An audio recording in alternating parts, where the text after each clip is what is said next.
Bonjour et bienvenue dans cette émission C'est notre santé que nous consacrons aujourd'hui aux valvulopathies et à leur prise en charge. Nous accueillons le docteur Beltrán Lévy-Praschker. Bonjour docteur. Bonjour. Vous êtes chirurgien cardiovasculaire à l'hôpital Jacques-Cartier à Massy et nous allons parler avec vous de ces pathologies qui sont graves, puisque sans prise en charge, l'espérance de vie d'un patient ne dépasse pas 2 ans et surtout, plus de la moitié de ces atteintes sont asymptomatiques. Il n'y a donc pas toujours d'alerte avant le diagnostic, ce qui montre bien l'importance du dépistage et d'une prise en charge adaptée. Alors, on va commencer par le commencement, puisque ça concerne le cœur. Le cœur, comment ça marche et quel rôle joue dans le fonctionnement du cœur et du système cardiovasculaire ces fameuses valves cardiaques? Merci de votre invitation. En fait, le cœur, c'est une pompe. Il faut faire circuler le sang. Ce cœur, il y a 2 cavités d'admission, qui sont appelées les oreillettes. Il y a droite et gauche, et 2 cavités d'expulsion, que sont les ventricules, droit et gauche. Les ventricules, en fait, pour pouvoir faire circuler le sang, il y a des valves. Et ces valves, il y en a 4. Pour que ça parte bien dans un sens et que ça revienne dans l'autre. Et que ça ne revienne pas dans l'autre, exactement. Donc, ils vont s'ouvrir de façon alternée pour laisser passer le sang dans une direction, se fermer et laisser passer le sang dans l'autre.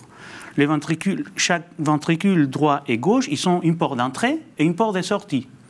La porte d'entrée du ventricule droit, c'est la valve tricuspide, et la porte de sortie, c'est la valve pulmonaire. Ensuite, le sang il va passer dans les poumons et va revenir du côté gauche du cœur, à l'oreillette gauche. Et ensuite, la porte d'entrée du ventricule gauche, ça va être la valve mitrale, et la porte de sortie, la valve aortique.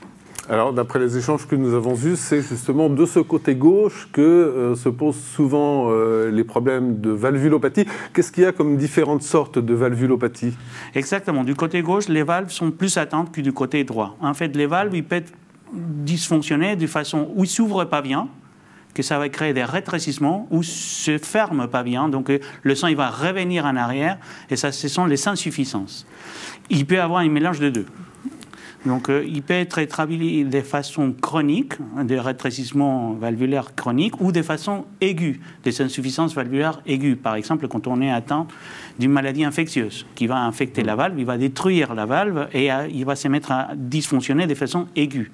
Ces pathologies aiguës sont souvent très mal tolérées par les patients, alors que les pathologies chroniques, le cœur il a du temps à se faire à cette surcharge des volumes qui va créer cette insuffisance valvulaire. Alors justement, quelles sont les causes de ces atteintes des valves cardiaques?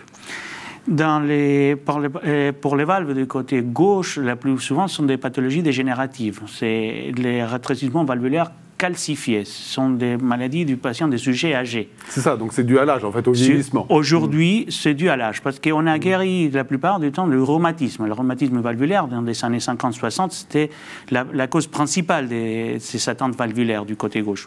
Aujourd'hui, comme le rhumatisme est pratiquement disparu en France, c'est la pathologie dégénérative due à l'âge. Ces valves ils vont se calcifier avec le temps et ils vont se rétrécir. Et à un moment donné, le cœur ne pourra plus assumer la circulation. Donc, ils vont commencer à avoir des symptômes. Soyons très concrets. Quand on est atteint par une valvulopathie, qu'est-ce que l'on ressent comme effet? On peut ressentir, par exemple, sur le cœur, c'est un rétrécissement. Le cœur, il va avoir du mal à faire passer le sang dans la circulation générale. Donc, quand on va faire des efforts, on peut être essoufflé. Si ces rétrécissements sont majeurs, on va être essoufflé au repos. Donc, ça veut dire que c'est encore plus grave. De même façon, avec l'insuffisance, c'est pareil. Et le cœur, il va avoir une surcharge des volumes. Donc, à un moment donné, il ne pourra plus assumer ces fonctions de contractilité des pompes et il va commencer avec des essoufflements. Il peut y avoir l'atteinte du rythme cardiaque. On peut passer en fibrillation. Le cœur, il ne va pas se contracter de façon rythmique, il va faire de façon désordonnée. On peut faire des syncopes. On peut faire des malaises, on peut faire de la douleur, de l'angor. Donc dès qu'on a un trouble de cette nature, il faut consulter... Il faut consulter tout de suite le médecin. Consulter. Voilà, pour qu'on puisse faire des examens. Déjà, l'examen et réaliser des échographies ou autre chose pour voir la fonction cardiaque. On dit que à peu près 10% des patients qui sont atteints de ces maladies ont plus de 75 ans. Ça veut dire qu'avant, on est a priori plutôt à l'abri de ce type de c'est vrai. de maladie. Et comme c'est des pathologies dues à l'âge, sûrement le rétrécissement aortique, avant 60 ans, on est à 2%, ça va jusqu'à 13% au-delà des 65 ans. Ça veut dire plus l'âge augmente, le temps y passe, la valve se calcifie et c'est là qu'on découvre la plupart des pathologies, deviennent symptomatiques. Et alors on les découvre comment? C'est quel type d'examen pour Déjà, il y a l'examen clinique. Ensuite, on posera les stéthoscopes, on va entendre un souffle cardiaque. Et ensuite, on peut faire l'examen princeps qui va faire la description anatomique et fonctionnelle du cœur, c'est l'échocardiographie cardiaque. Donc, sur là, on peut voir l'anatomie du cœur, comment il se contracte, l'anatomie de la valve. Si on rajoute le Doppler qui va mesurer les flux à travers les différentes valves, et on verra comment le sang circule, on verra s'il y a une insuffisance, si le sang il revient en arrière, ou on peut voir s'il y a un rétrécissement, si le sang il a du mal à passer. Et si on rajoute de la couleur, c'est l'échocardiographie cardiaque Doppler couleur, on verra dans l'image pour la couleur, rouge ou bleu, selon la circulation sanguine. Est-ce que c'est des maladies qu'on peut repérer à travers un test d'effort, par exemple?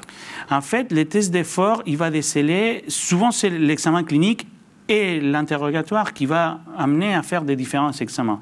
Les tests d'effort, il va déceler pour des pathologies qui sont... On a un rétrécissement, mais on ne sait pas si c'est vraiment symptomatique. Et à l'effort, on peut les déceler.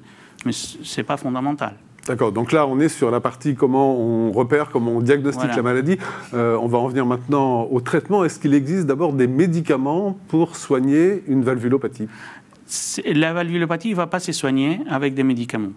En fait, on peut améliorer la fonction cardiaque, on peut diminuer la charge à laquelle le cœur est soumis. Par exemple, pour les insuffisances, on peut diminuer avec des médicaments la charge à laquelle il va être soumis ce cœur. Mais pour le rétrécissement valvulaire, il n'y a rien qui va l'empêcher. Donc il va être progressif et quand il atteint un seuil, que c'est des critères internationaux, qui disent qu'il faut traiter, à ce moment-là, il faut le traiter parce qu'il n'y a pas de pilule à donner. Et le traitement à ce moment-là, c'est une opération? À ce moment-là, en fait, il faut enlever le barrage. Quand c'est un rétrécissement, c'est un barrage qui est créé. Le cœur, il fait passer le cœur à travers les valves. La valve aortique, notamment, il fait passer à peu près entre 3 et 5 litres par minute. Et si le rétrécissement il est très important, ce sont des critères, c'est moins d'1 centimètre carré, ça veut dire que le cœur, à un moment donné, il ne pourra plus assumer. À ce moment, il faut enlever le barrage. Et la plupart, ce sont des interventions. Il existe d'autres techniques qui sont moins invasives, qui sont développées depuis 10 ans. Mais c'est le même effet. Au lieu d'intervenir, voir une incision, une chirurgie cardiaque classique dite acro-ouvert, on va en mettre une valve en place pour enlever le barrage. Alors, on va en reparler. Nous sommes allés rencontrer justement des spécialistes du traitement chirurgical de ces valvulopathies. Le docteur Issam Abouliatim et le docteur Jérôme Van Roten, qui sont à la clinique Pasteur de Toulouse. C'est un reportage de Nicolas Margeron. Alors, la prise en charge des valvulopathies est toujours décidée entre chirurgien et cardiologue, et parfois aussi médecin traitant. C'est une discussion continue qui nous permet d'avoir le meilleur choix à proposer aux patients. Le patient est examiné avec l'ensemble de son dossier médical et puis un certain nombre de paramètres interviennent dans cette discussion qui sont liés à l'âge du patient, effectivement, à tout son passé médical et puis à précisément l'atteinte valvulaire que le patient va présenter. Tous ces éléments sont en quelque sorte intégrés dans la réflexion. Cette réflexion se passe à l'oral, autour d'une table où chacun donne son avis et bien entendu l'expérience montre que la plupart du temps les avis sont concordants pour le choix de la technique. Le choix du traitement dépend de l'âge des patients et de leur comorbidité. Pour des patients fragiles et non plus âgés avec beaucoup de comorbidité, l'intervention se réalisera soit par une chirurgie mini-invasive, soit par une intervention percutanée de type TAVI. Ce sont des valves biologiques qui sont implantées dans ce cas de figure. Ensuite, lorsque les patients sont plus jeunes, moins de comorbidité, ces patients bénéficient d'une chirurgie à cœur ouvert, qu'elle soit miniaturisée, donc chirurgie mini-invasive ou conventionnelle, et le plus souvent, ce sont des valves mécaniques qui sont implantées. L'intervention à cœur ouvert c'est une intervention complètement différente, puisqu'on enlève la valve malade, alors que les techniques percutanées, la valve d'origine n'est pas du tout enlevée, elle est recalée sur la paroi de l'aorte, elle est écrasée, et donc c'est la nouvelle valve qui va venir fonctionner à la place de l'ancienne valve. Mais l'ancienne valve n'est en aucun cas enlevée. Alors, ces interventions valvulaires, de remplacement valvulaire par voie percutanée, donc à bien comprendre qu'il s'agit là qu'il n'y a plus du tout d'incision pour le patient, ni du thorax ni d'ailleurs. Elle se déroule par voie endovasculaire, par une ponction de l'artère fémorale au pli de l'aine. Et donc là, c'est des techniques qui sont tout à fait différentes parce que la plupart du temps sous anesthésie locale, et elles consistent par l'intérieur des vaisseaux à acheminer une prothèse qui va venir remplacer la valve malade, et on parle de cette technique donc, dont on entend beaucoup parler, qui est le TAVI, qui est la technique qui consiste à implanter une prothèse aortique dans la valve aortique rétrécie, sans retirer l'ancienne valve, et par voie percutanée par approche fémorale. Alors la chirurgie mini-invasive, c'est une technique qui se développe depuis maintenant une dizaine d'années. Le principe est de réaliser des incisions miniaturisées pour réaliser le même type d'intervention qu'une intervention classique. Le principe peut être également d'intervenir sous l'aide de la vidéo, c'est-à-dire la vision se fait par une caméra qu'on introduit à l'intérieur du thorax. C'est une intervention qui se fait sous anesthésie générale, tout comme une intervention conventionnelle, mais avec une incision et un traumatisme moindre qu'une intervention classique. Alors on voit bien à travers ce reportage qu'il y a plusieurs choix qui se posent au moment de prendre en charge quelqu'un qui a atteint d'une valvulopathie. Il y a d'abord est-ce qu'on répare ou est-ce qu'on remplace, ça c'est le premier choix, puis en plus il y a différents modes d'intervention. Quel est le rôle de ce qu'on appelle la Heart Team qui rassemble à la fois les chirurgiens, les cardiologues pour décider du mode d'intervention et du mode de traitement? C'est très important, c'est comme c'est dit dans le reportage, en fait on se met tous autour d'une table et on va prendre en compte les antécédents du patient et les avis des uns et des autres pour décider quel est les meilleurs choix stratégiques et thérapeutiques pour chaque patient. On a un large éventail, on s'est montré, des possibilités de traitement, et il faut adapter à chaque patient particulier. Entre la réparation et le remplacement, en pourcentage, c'est quoi? On est plus souvent sur du remplacement, plus souvent sur de la réparation? Ça dépend des types de pathologies. Et si c'est par exemple pour les rétrécissements valvulaires aortiques, c'est à 100% de remplacement. Parce que c'est des maladies calcifiées, la valve est calcifiée, on ne peut pas la réparer. Donc ça a été déjà fait dans le passé, au début de l'expérience chirurgicale, les années 50-60, mais ça ne marche pas. Donc c'est du remplacement. Pour les pathologies des insuffisances valvulaires, selon les types, si la valve, par exemple la valve mitrale ou la valve aortique, il y a des plasties qui sont réparables. Si la valve n'est pas trop endommagée, on peut essayer des plasties, et compte tenu de l'âge du patient. Plus le patient est jeune, plus on va y avoir tendance à faire une plastie pour éviter le remplacement valvulaire. Et plus le patient est âgé, il faut un résultat qui soit immédiatement parfait. Donc on peut y avoir tendance plus à un remplacement valvulaire. La réparation, c'est une intervention lourde? C'est à peu près, c'est pareil que le remplacement. C'est une autre technique, en fait. Les deux, c'est une chirurgie, c'est à cœur ouvert, il faut arrêter le cœur. Et il faut, soit on répare la valve, soit on la remplace. Ça prend un tout petit peu plus de temps, mais c'est les mêmes degrés d'intervention. Et si on décide de remplacer la valve, là encore, on a le choix entre des valves mécaniques ou des valves biologiques. Quels sont les critères de choix?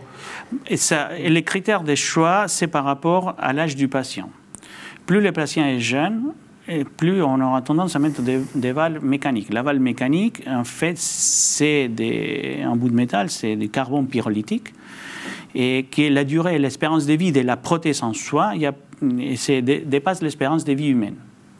Et la contrainte de cette valve mécanique, il faut avoir une anticoagulation efficace, parce que le sang en contact avec cette prothèse, il va tendance à se cailloter. Donc pour éviter ça... Donc vous voulez dire que le sang a tendance à bloquer lui-même le fonctionnement de la valve mécanique si on ne prend pas de traitement anticoagulant? Exactement, il va bloquer le fonctionnement, il peut créer des caillots qui peuvent voyager et emboliser, y aller dans le cerveau ou d'autres parties du corps. Donc ce sont des incidents thromboemboliques. Donc pour éviter ça, il faut avoir une anticoagulation à vie. On ne peut pas l'arrêter. arrêter. Et ça n'a qu'un impact de prendre à vie un traitement anticoagulant? Mais il y a un risque percé, c'est aux alentours de 2% par an pour patient des accidents thromboemboliques. Si on est trop anticoagulé, on peut avoir des hémorragies. Si on n'est pas assez coagulé, on peut avoir des thromboses. La valve biologique, par contre, qui était développée un peu plus tard, en fait, il n'a pas besoin d'anticoagulant per se pour la valve. Mais, par contre, il a une durée de vie limité. La valve biologique, il va se dégénérer selon la position valvulaire, que ce soit mitrale ou aortique. Pour la valve mitrale, c'est une moyenne de durée de vie de 10 à 15 ans, et la valve aortique, ça peut y aller de 15 à 20 ans.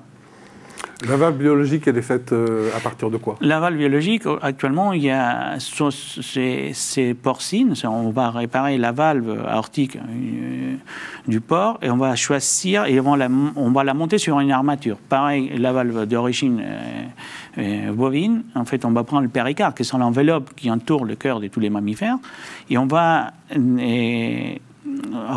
prendre des morceaux de péricarde qu'on va monter sur une armature, et ça va permettre de l'installer et de la monter remplacer la valve native. Alors si en fonction de l'état et de l'âge du patient on choisit une opération à cœur ouvert, c'est une intervention lourde, ça dure combien de temps? Quelle est la durée d'hospitalisation? En fait, l'intervention en soi, la partie où on va changer la valve aortique, mettons, ça va durer, il y a une partie où le cœur est arrêté. Cette partie, c'est variable entre 3/4 d'heure et 1 heure. Mais après, il y a l'intervention en soi, ça peut durer 2 heures, 3 heures.